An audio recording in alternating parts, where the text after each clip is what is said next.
Power of dreaming.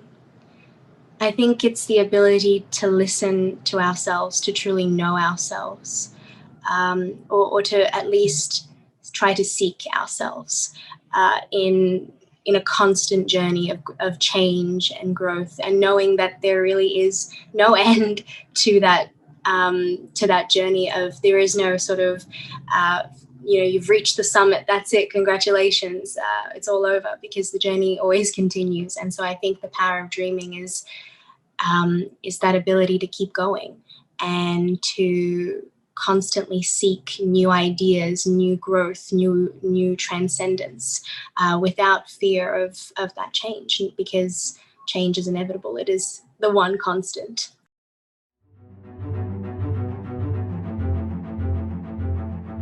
Hello everyone, and welcome to the On the Ball podcast, where we have curious conversation about life, career, spirituality, and anything in between. My name is Eniko Toth, a civil engineer turned world traveler, public speaker, trainer, and Toastmasters champion. My goal is to bring you inspirational topics and people that can help you find your own definition of success. When you are ready, it is time to be on the ball.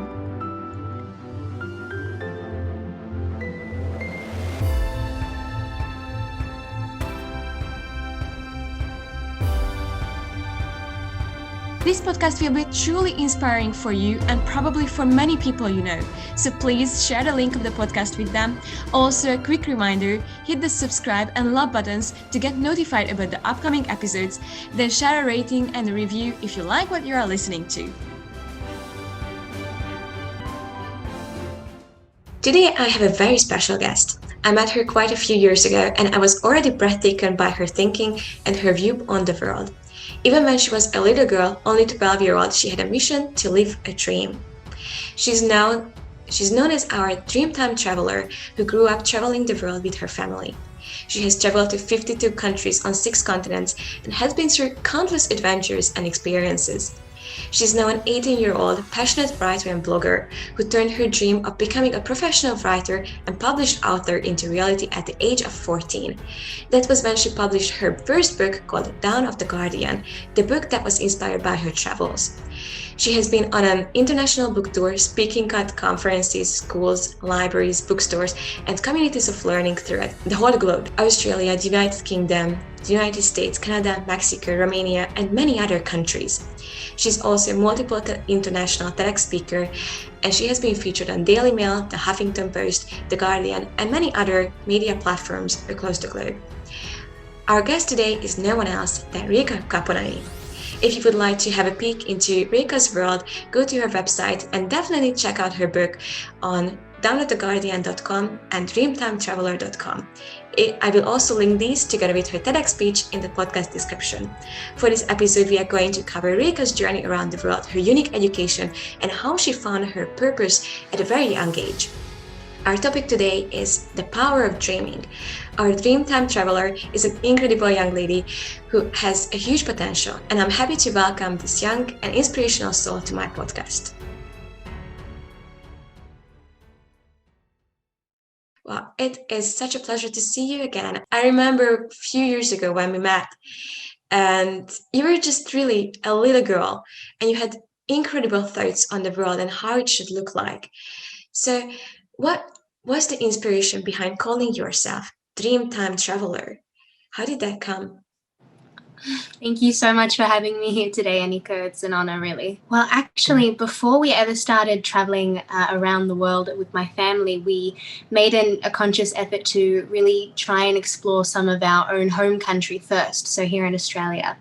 And we took about a 6-month road trip all across sort of Australia, exploring some of the places around here, really getting to know our own country before really ever going international. And one of the most impactful experiences of our entire traveling journey, and truly the catalyst, I think, for the majority of it, was when we were invited to be able to go and stay on the sacred Anangu Pichanjara Yankanjara lands in South Australia, which is the sacred APY lands of the Indigenous people of Australia. And we were able to go visit through one of my dad's close family friends, whose mother was actually married at the time to one of the chiefs or the elders there. And we had a really sort of incredible experience one day when we were driving down the road just within the lands itself, where it's about a 200-kilometer drive to even get to the local store.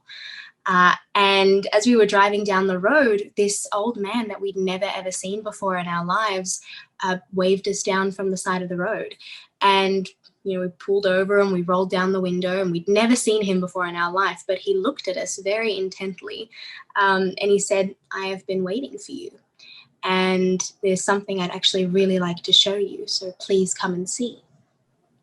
And so we got out of the car and we followed this old man over to the side of the road, and there he had laid out this magnificent painting, and it was, it had owls and stars and people upon it, and it was a story plainly to see. And the man said, "Well, this is my story and this is my dreaming, and I would like to share it with you." So it was a very profound moment for us as a family, and especially for me at the time, as I think I was only 10 or even 9 at that time in my life. And to be able to be exposed at that point to such a sacred part of the Indigenous culture, which is their dreaming, it's their origin story, it's who they are, of who they were and who they might become. And that really stayed with me. And so when we started traveling and it came to the point where I had to choose sort of a name or a persona for how I was going to tell my story, that sort of came to me immediately as, it's Dreamtime Traveller, because this is my dreaming and I'm going to share mine.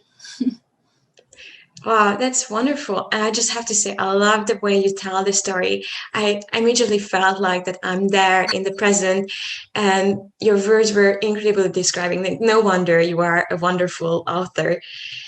I did read on your website that you mentioned our dreaming is the art of creation from our dreams to reality. Is it also related to the Indigenous people and the Torres Strait people of Australia, this saying, or how did that come? Yeah, that's really sort of the interpretation we received from the people we were able to connect with on the APY lands at the time, and also sort of our interpretation, my family's and mine, of our dreaming. Could you say a few more words about it? Like, how did you interpret that old wisdom to something new? I think it's really honoring both sides of sort of the ancient and the new, right? It's taking the stories of family, of the stories that have been passed down through generations, and taking the wisdom that's been lived, and then interpreting and adding your own experience to it, because everyone has their own experiences to live and learn. And I think it's the melding of both that really creates everyone's own individual dreaming that they need to follow and live in their lives. So how can we find this unique dreaming for each of our lives? It's really challenging for most people. What do you suggest? Honestly, I think the questions are more important than the answers. And in this moment, it's sort of like finding, so many people obviously want to find what their passions are, or they know what their passions are, but maybe they don't know how to follow them. And in times like that, I've found that it's just listening sort of a little bit to the silence within, and asking questions of yourself, and not necessarily expecting an answer, but just asking the questions, because inevitably those are the sorts of things that open up new pathways in our minds and make us a little more open-minded to new experiences that inevitably do lead us to, I think, those sorts of experiences where we do find the answers, but it's in the seeking, right? It's searching always. I think it's a constant journey for everyone. And it always changes and it always evolves. And I think that's the goal, or at least the idea is to always try and be changeable, or to be able to evolve and transform with any of the passions and dreams that you have. Very true. And is that related, like, how you had a very special growing up, like very unique way of education? So what was the favorite part of that travel, and how did you interpret it in this mindset that you have? I remember when we were meeting, you guys mentioned that you were studying in libraries, and you were studying in museums and history sites, just reading the different things. That already broadens the way you look at the world and education. So what was your favorite part?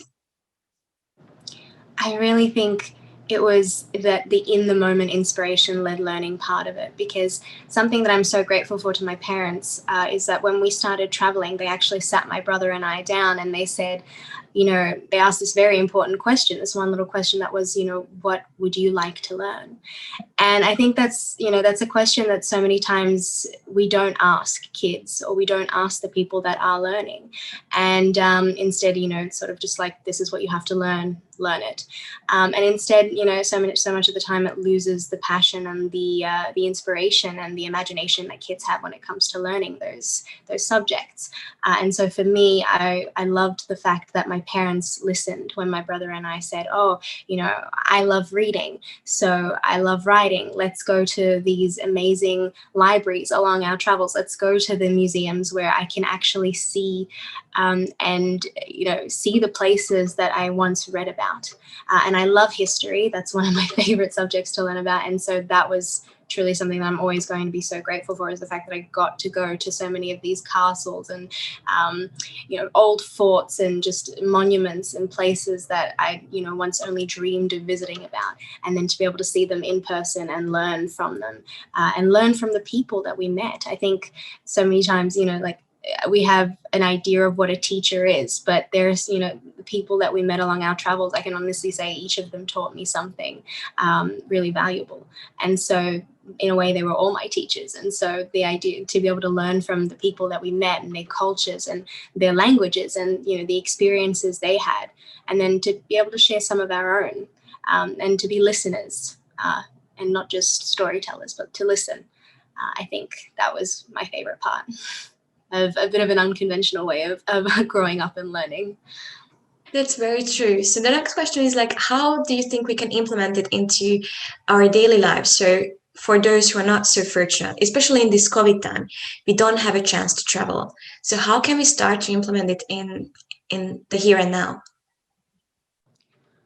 I think it starts with the people around us, especially in now, especially with COVID. I think if anything, it's a brilliant opportunity to be able to reconnect with and learn from the people that are around us or closest to us. So family, I think, we've gotten in this modern world where it's so easy to be disconnected from our families, from our own family history and stories. And so if we're possible, I would say try and reconnect with, the stories of your family. Recently, when I was in lockdown in Melbourne, I sat down, my brother and I, with my grandmother, and we were like, please just tell us your life story, like from what you remember, start from the very beginning, when you were born. And so that, that was amazing we spent, weeks just sort of sitting on the couch there while she recounted, her life to us, really. And, it's just so inspirational, and to be able to, and then, where you've come from, it was like a reconnection of our own roots as well. And so I think that's a really amazing way to be able to start if, especially where we're not able to travel now or, be out among these different cultures, then let's reconnect with our own. However, many people think of education as sitting in the school, just reading from those books. So just changing that mindset could be the most important thing that we should start with. Or what else would you suggest? Yeah, I definitely think we have to redefine what education and learning is at the moment in our modern lives and things like that, because I think it's pretty much a stereotype now at this point of what learning has to look like, and it's very rigid. Especially I know in Hungary, when I had a bit of a chance to be able to when we lived there for over a year and a half, and so I think it's having to have flexibility and not having one idea of what learning is, because truly everyone learns differently. Everyone has their own way of interpreting knowledge and then expressing knowledge. And so I think absolutely you're right, to change the mindset of what learning has to look like is something that is really important. Mm. And what would you say the power of dreaming is? Power of dreaming.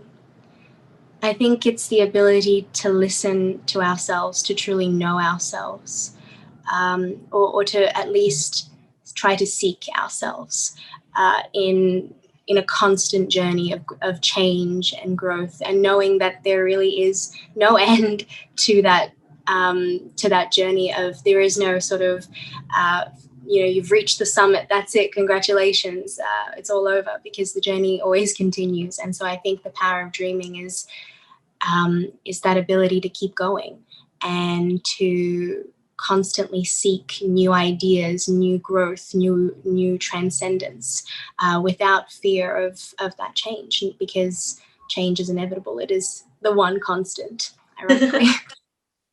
Yes, it is the one constant.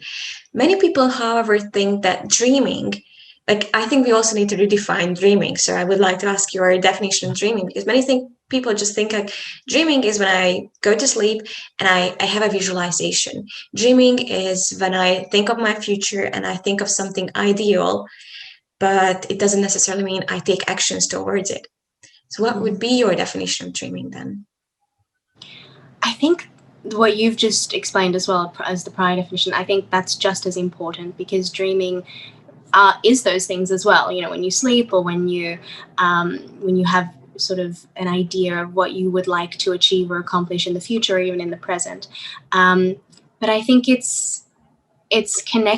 dreaming is not as it has a bit of an idea of being sort of this light, airy fairy sort of idea, like it's almost intangible. And the truth is, it is intangible in the moment.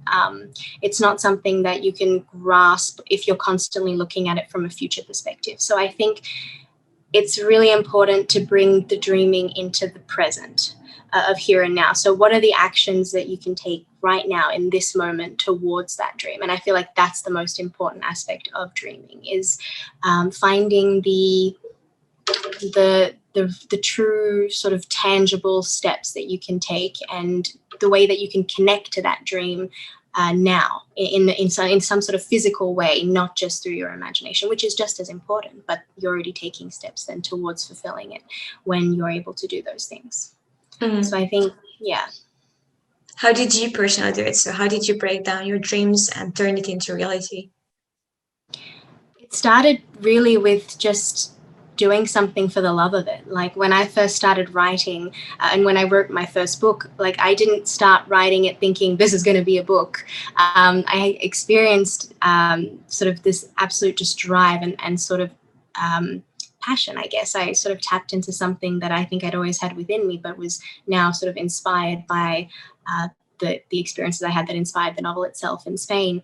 And to be able to just sort of focus on that and give it all my attention and love for about 9 months without even really thinking what it could be. And then I finished it. The idea was, I didn't even think of that at the time. And it was just the passion of following something that I inherently felt connected to. So I think that's something that I did, at least. It was just to, it's scary. It sounds a lot easier to say than it is to do, but to really just put the time aside and just try the things that scare you, because they're the things that lead inevitably to, your own fulfillment. I love that. For those who are untapped with their intuition, with their own stories, finding that passion, that love could be challenging. So could you suggest some actions towards them? What were your favorite questions towards yourself that made a big change in your life? That's really interesting, because I have two sort of perspectives on this, because for me, I've always found it really interesting that I knew at a really young age what I loved and what I wanted to do. And I know that that's not always the case with people. And especially in my own family, even my brother, he struggled with the exact same thing, not knowing exactly what his passions were, or what to pursue with them, always. And so for me, that was a really interesting perspective to be able to embody, because I never truly felt that at the time. And so I think for me, the idea is to always know that, like, you don't have to find a be-all, end-all answer or one particular passion that you're going to have to live them for the rest of your life. I think that's sort of a really big mistake we've made in our modern world of sort of having one job. That's the idea is we have one job and we have that job until we retire. And I think that's something that's inherently anti-human. I think, as humans, we're not meant to do the same thing for 50 years. We're meant to change and transform and do different things and have different passions. And so I think in the pursuit of looking for what your true passion is, don't feel so closed off thinking that it needs to be this one thing that is going to change everything in your life. It's in those moments of quiet, of just being with yourself, that I think you start to find what that could be. I think for me, I always loved being in nature, and my family, we always loved to walk and hike. And those were the places always on these really long 20-kilometer hikes that we did from when we were really young to even now. We still go hiking and everything together all the time. But it's those places of sort of being disconnected from the rest of the world a little bit, being with some people that you really love being with, and then talking with them, having conversations. That they're the things that inevitably over time they sort of started to reveal what were the true passions and ideas and things that we had within us that we wanted to follow and pursue. So yeah, I would say this really long-winded answer to this question. Get out in nature, talk with people about what you think you may be passionate about if you don't know what it is exactly yet, and then ask the question of yourself in a moment when you're just by yourself without anyone else. Maybe write it down on a piece of paper. Just ask the question and don't look for the answer, but just ask the question. It'll start to turn the gears and sort of I think it's a bit cliched and cheesy, but attention, energy flows where attention goes. So it's when you give it a thought and you really truly are looking for the answer or looking for the question, that's when you're going to be able to connect to that. Mm. And you mentioned that we always need to transform and change. However, we are not used to that.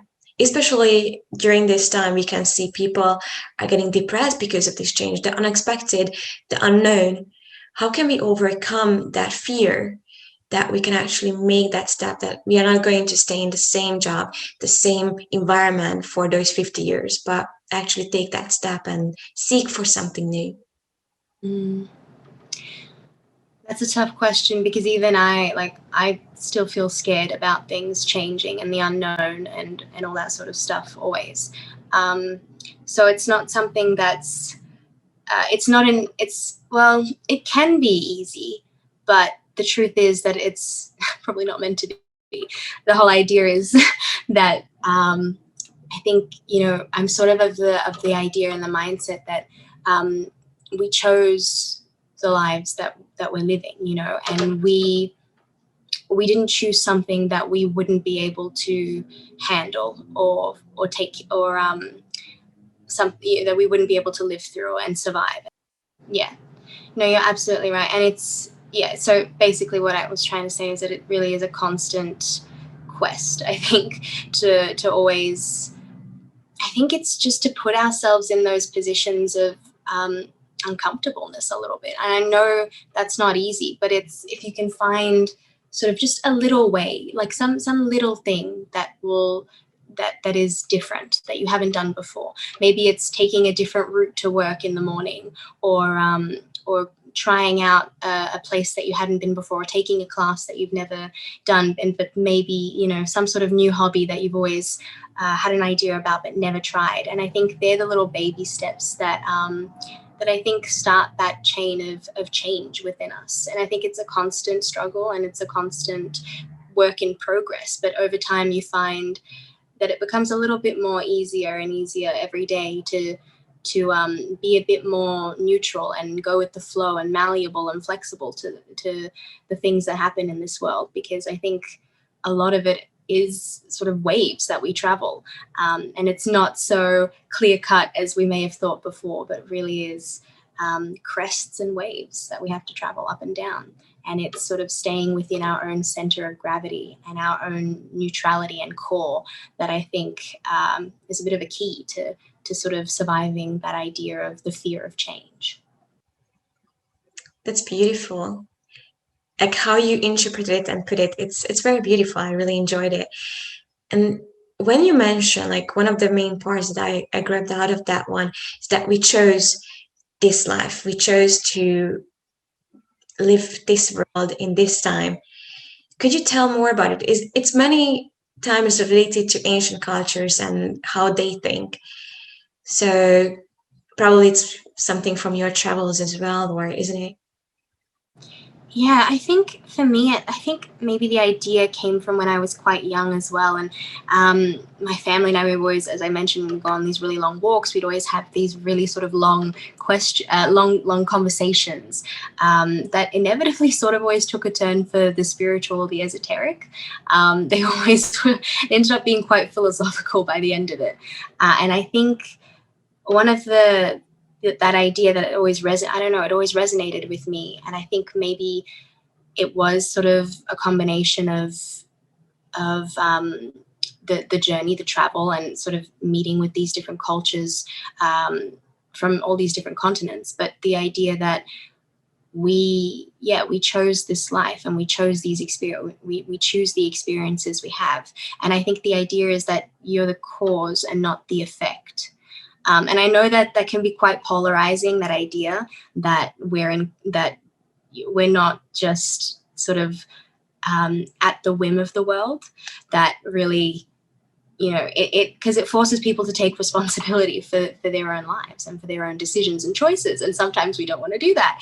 And so I think that's just something that I've always found reinforced with the people that I met, and sort of just by listening to different experiences and from people from all these different walks of life.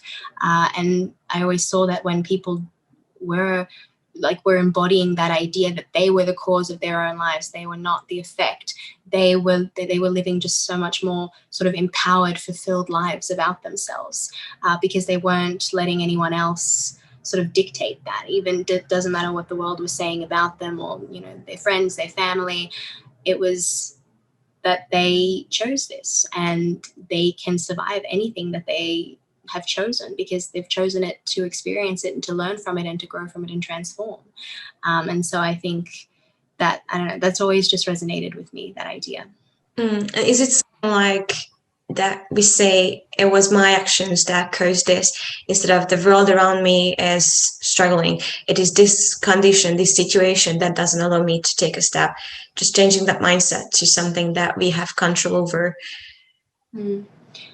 I think it is. It's just the idea that really perspective is everything, and we can decide how we want to look at any sort of situation from a new perspective at any moment in our lives.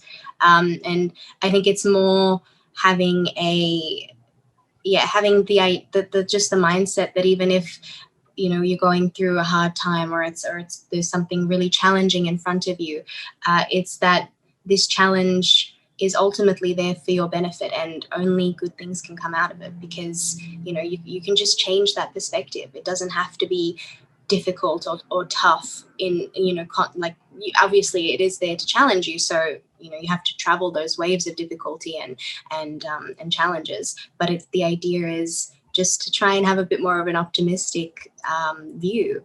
And I think for me, that's always, I don't know, I like to assume positive intent always, because I find it's you live more happily and more in the moment when you do that, instead of always assuming a negative intent behind something. So maybe that might sound naive or silly to some people, but I don't know, I found that it works for me. Yeah, it works for most of us. And what was your secret to happiness? What other things did you do to reach that level? Oh my goodness. I do not know the secret. It's the truth is that I think this is something that I'm always sort of learning and relearning with every day, and changing my perspective on every day, because I'm not at a point where I could confidently say I have any sort of answer to that question. But just sort of, I think I found peace and catharsis, or at least, even joy and happiness in moments in my life when I understand that the journey is sort of eternal, that there's never going to be a point where I reach the end. And I think it's just knowing that, and knowing that here in this moment, I can find that happiness and joy whenever I choose to. And it's just in the little things, and the appreciation of each and every moment, instead of always looking towards what will eventually fulfill that happiness and peace, or what the future might bring that'll make me happy then and when, instead of now. So I try and bring it back to the moment always, and really appreciate everything that I've already experienced, because it brings so much perspective and joy to the moment, knowing that there's life in fulfillment and joy in really everything around us. We just have to look for it, and we can live it. Change the perspective. Exactly. Change the perspective. You mentioned sometimes these long hikes and beautiful travels and 20 kilometers on the feet, and all those beautiful conversations you had with your family. What was the greatest realization, like a memory that you have, like, oh yeah, that was great? Wow, my goodness. I could probably say that almost every big realization in my life has happened on a walk with my family. I could confidently say that. One that immediately jumps to mind, though, is probably when we were walking the Camino in Spain. The first time we walked it, because we actually ended up walking it twice, once with just my family and then once later with my grandmother, actually, for her 70th birthday. But when we were walking it the first time, we did the Norte Trail, which took us along the coast of Spain. And I remember it was maybe like day 27 or something. And I was walking down the road with my dad a little bit ahead of my mum and brother at the time, and it was like sunrise. So the sun was just rising on the road, and it was so beautiful. And I think it was going to be a 30-kilometer day at that time. So I was sort of preparing for that, that fatigue ahead. And my dad and I had started talking about our favorite stories and books and things. And then the conversation came to my book. And at the time, I just finished the first draft, and I really wasn't sure what I wanted to do with it at all. I didn't even know I wanted it to be, sort of published, or what I would even do, if I even wanted to sort of publish it at all. And I remember having this realization where the book that I had written, I wanted it to be as compelling and exciting to other readers the way that I found my favorite books to be as compelling and exciting. And I think it just clicked for me at that moment. I don't know, I was 14, and the idea that I could write something that could be as compelling and exciting as any book that I'd written was suddenly so inspiring and overwhelmingly possible that after the Camino, I went back and rewrote the draft, and 4 months, I think it took. And then another 3 or 4 months later, we actually ended up launching and publishing the novel. So I remember that being a really big sort of turning point and big realization. And what were your greatest struggles? So now it seems like, oh yeah, you had a wonderful life. Like, it seems to be so easy. She had it all figured out. So I'm sure it's not true. What were your struggles, and how did that came through and turn around? My goodness, so many. As a family, leaving, first of all, sort of leaving behind any sort of conventional lifestyle and that we had was something that was really sort of challenging for the fact was that we were living quite outside of societal norms, or even our family's idea of what was normal and friends' idea of what was normal, and sort of to completely break away from that at first was quite challenging, because you lose a lot of the, maybe you lose some of the support that you had, you lose sort of a bit of that sort of community that you might have had before, because suddenly you're living a different life and you have different ideas of what you want to live, how you want to live your life. And so you can lose sort of that idea of it. And I think that was really challenging at the start. But then we gained a freedom, I guess, in a sense. And so then we were on the road traveling a year in, and then, we had financial struggles. We were on the road, like as truly as a family, trying to make ends meet. Sometimes we were, I remember a few times we weren't sure if the tank of gas or petrol that we had in our car was going to actually make it, get us to the next destination. So there are a lot of like physical struggles in that sense as well, of the financial aspect of how we were going to get from place to place.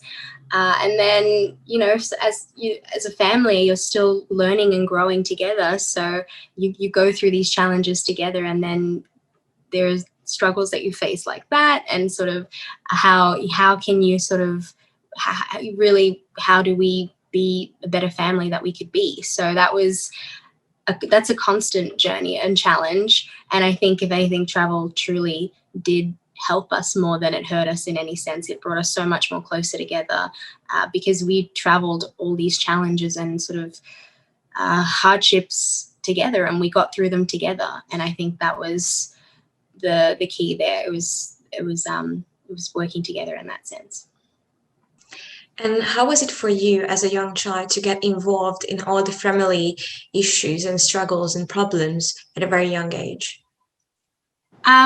I won't lie, it was definitely challenging at times, but ultimately I'm really grateful that my parents did include my brother and I in that conversation. And I think that's actually something that we should do more as a society, is include our children into the tough conversations, because so many times I've seen, with friends, with family, even just sort of the exclusion of the children's perspective. And sometimes it's for the idea of, we want to keep them protected, or we want to keep them safe and away from those sort of troubles. But sometimes it can be really isolating instead.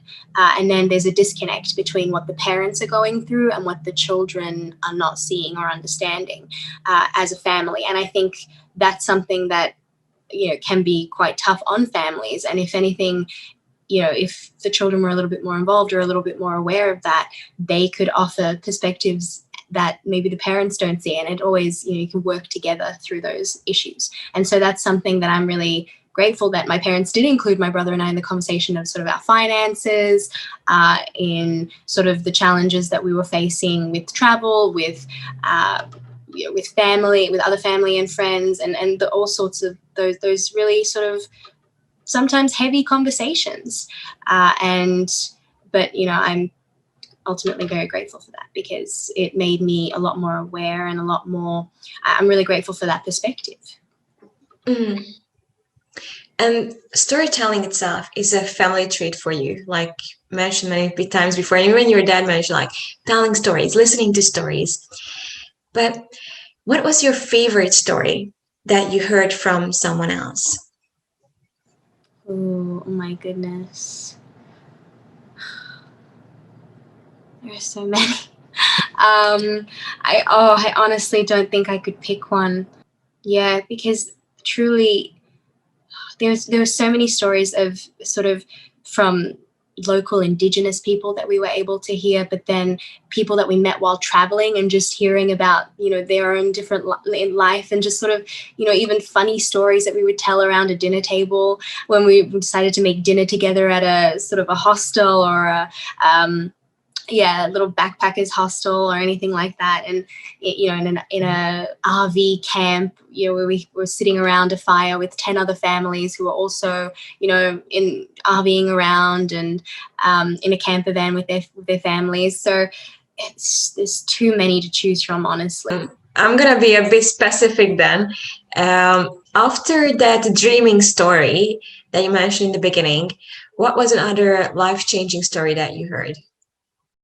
Maybe it was more of it was a story, but more of an impactful sort of life-changing moment or experience was when we were in South America, and we were in Peru, And we were going to go to do the normal sort of round of visiting Machu Picchu and, around Cusco, all the different places. But then when we got off the bus, we were actually brought into contact with this other man called Luis, who was also a bit of a local guide around the area. And through him, we actually managed, he said, I have a feeling you guys, you're maybe a little bit adventurous. Maybe you want to do something a little different than what everyone else might want to do when they come to Cusco. And we were like, well, you're absolutely right.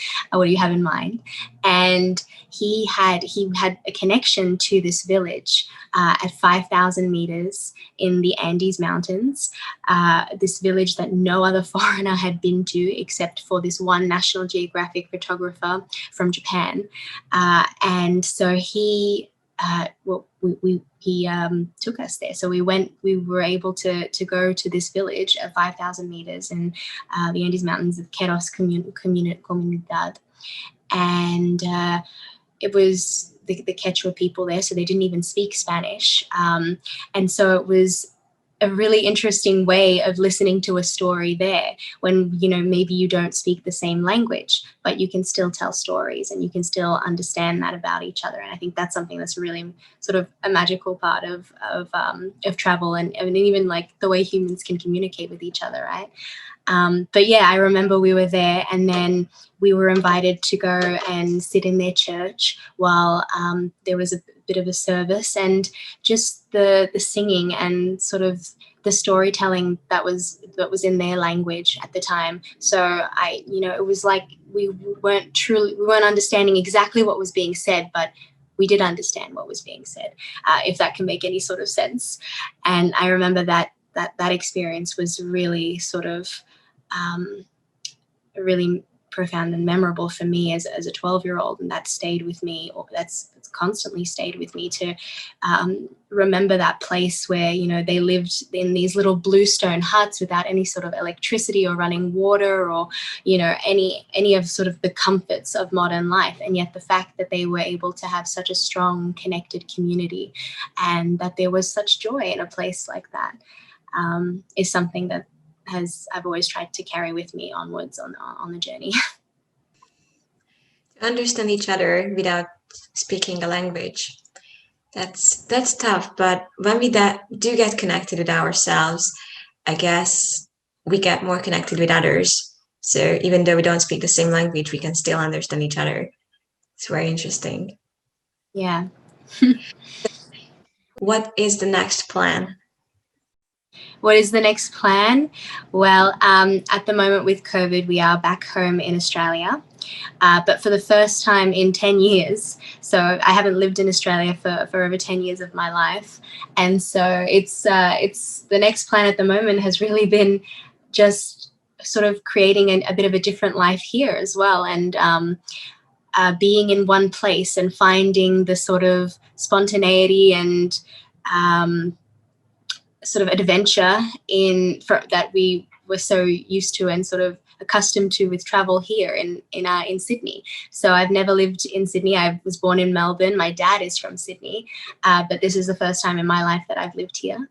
And the plan at the moment is really to immerse ourselves here, and we've managed to sort of transition a lot of our work and businesses and stuff that we were running internationally, locally. So we have our family retreat business, and so at the moment that's now become little family weekend workshops that we're running here in the eastern suburbs of Sydney.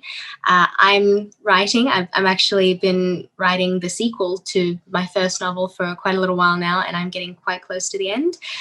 So I've been writing the sequel to my novel, and while DreamtimeTraveller.com is on a little bit of a hiatus when it comes to travel stories, I've been writing a lot more sort of personal little anecdotes and sort of personal stories that I haven't necessarily always published, but it's been a journey of a bit of self-discovery, as cheesy as it may sound. I've actually learned a lot more about myself in this year that we've been home now, as as opposed to sort of a year when we were traveling, I've learned just as much about myself here, if not more, from being in one place and being forced to sort of reflect and go inwards a little bit and ask myself some questions that maybe I'd been avoiding while we were traveling. So what are those questions? Just sort of the question of, you know, a lot of things about, you know, what are the things about myself that I that maybe I've not been addressing, or that I've not been paying attention to, and that I haven't been giving to myself. How can I live a more sort of connected and fulfilled life with myself and be able to be in a place where I can live in my own center of gravity and not look to others for sort of that fulfillment or validation. So quite a bit of some heavy things, but some, you know, it's a constant journey of, I think, questioning and seeking, like we've said. And so I think they're the questions I've been asking, and that I'm, you know, grateful to have my family around me now at this time to help me sort of navigate those waters. And now you are 18 years old, so it's time to think about university, further education. Are you going to continue with the way of education you have been experiencing so far, so homeschooling, learning from different people, or do you think about going to university? I definitely have thought about it, and it's always come up in a lot of conversations that I have nowadays, especially as you said. But I truly, I believe university is something that is not for everyone. And that's something that, you know, I think as a society, the idea that university is the only place to further your education is something that's a little skewed, and maybe we also need to change. But at the moment, I'm focused on writing this trilogy of my novels of Dawn of the Guardian at the moment. And so for that and for this passion at this point in my life, I don't require a degree to do it. And so I think that's something that I really want to invest my energy and time into now, is sort of fulfilling and completing something that I've started now, before I sort of start something completely new. And so I think I'm not closing off myself at all to the experience of university. It's just that it's probably not on the cards for this coming year. But yeah, I think it's always a possibility in the future, and something, well, for me, I've always loved performing arts as well. And so perhaps that might be an avenue that I would pursue in the coming years if I chose to go to university. It's very inspiring to hear this different mindset, because as you said, we are kind of fixated on going to university, getting to job, and then getting into the treadmill of everything. And my sister now is struggling with the same thing. She's also 18 years old, and she cannot decide on education and what shall she do and how shall she do it. So I think for many people, it's very inspirational to hear that it doesn't have to happen now. It doesn't have to be in this moment. You can wait and try and do what you are truly passionate about. And one day, it's never too late. Exactly. You're never too young or too old to follow those passions. And yeah, and if university is something that is along the way, don't ever feel pressured like you have to do it right now, because, I mean, they're always going to be there. So, yeah. Many people feel lost on what to do. So what our conversation was about as well. So if we go for education, we might realize that that's not really it. So what now? I have spent 4 years, 5 years, 8 years on education that I don't enjoy. So now I need to figure out something else, something extra. We are leading up to the final questions. So the very first one, what is your definition of success? Whoa. My definition of success, I think, is when you find that you are truly doing something or being something that that makes you happy, and that you can see is helpful to not just yourself, but to people around you and the world. And I think when you're able to sort of pursue something, you know, whatever it may be in terms of a job or a passion or a project, that that not only brings yourself fulfillment, but can also bring others fulfillment, I think that's that's success. Beautiful. The second question is, if this episode is listened to by thousands and millions, and you have 1 minute to share one of your most important messages, what would that be? I think it would be, don't let the ideals and ideas of other people or the world control how you see this world. I think everyone's perspective is so very valuable and so very important in this world. And so I would say to live your perspective, share your stories. Don't be afraid and don't keep silent about them, because I think the most important thing in this world is to learn from each other. And I think one of the most incredible ways to do that is by talking and interacting and listening and sharing our stories. So if in any way that you possibly can, share your truth and your perspective and your unique take on what you're here to do, your unique passion. Share it and live it. Very true. The third one is, I'm going to ask you a bit differently. I'm always talking about learning something old every day. So that's my personal mantra, kind of, instead of learning something new. And it's very related to learning from Indigenous people and Australians and the Amazonians and Native Americans. That's also what I picked up on my travels, to learn something old. And we hear all these stories. We all have all these wisdoms. So you did mention a few of them already. How do you think we can interpret this old wisdom into something new? I think the way to do that, I don't think there is a clear answer or one way to be able to meld old wisdom with the new. I think it has to be a moment by moment choice. I think we have to choose to take certain aspects of the past of the wisdom, but to know when we have to sort of add our own, when to leave the room for the exploration of the new and for the discovery of what can be.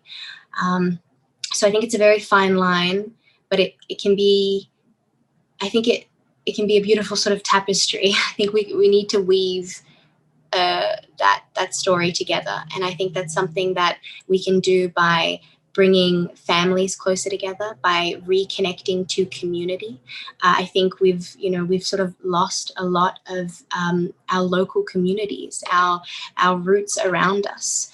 And I think if we're able to start sort of even something as simple as knowing who your neighbors are in your building, and or like I said, like sitting down with one of your grandparents and just listening to them tell some of their stories.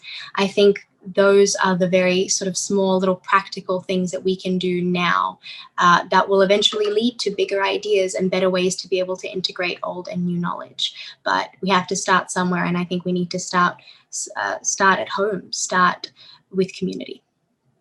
I love the neighbor part.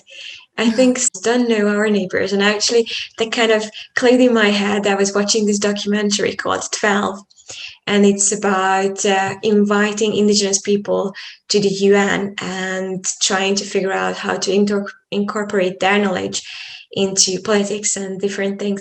And they invited these 2 old men from somewhere in the middle of Africa.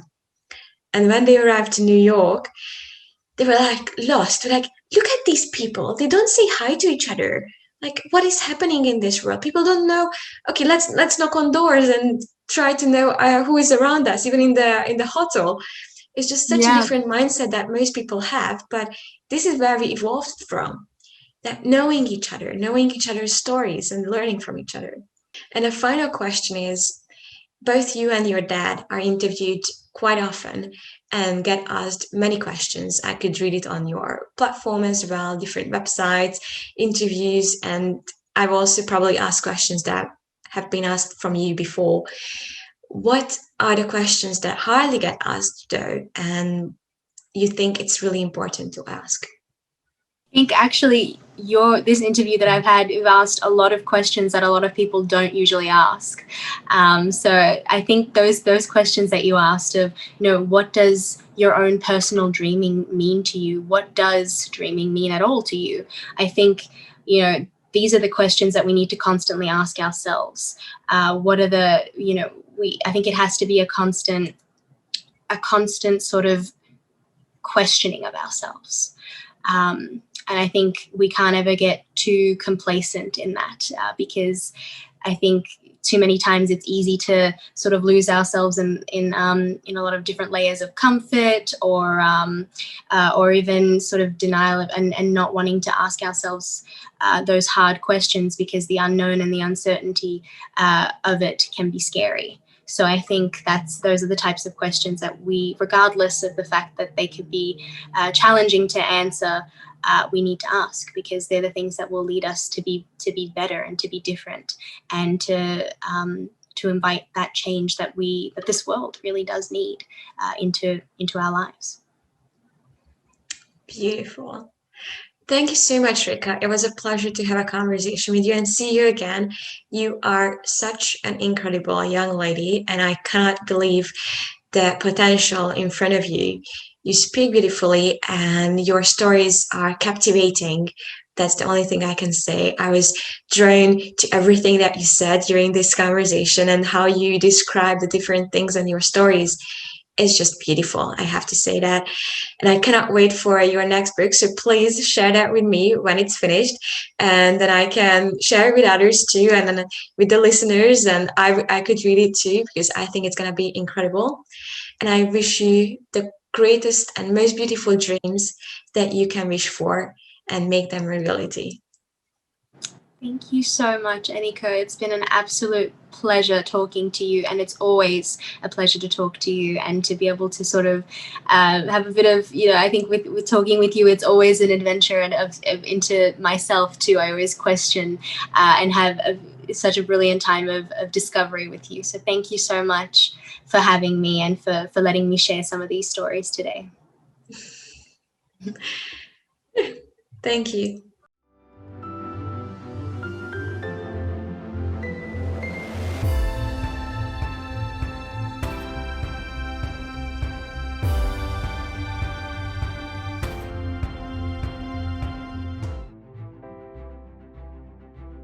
Thank you so much for joining us today, and a huge thanks to Reka for sharing the power behind having dreams and living our dreams.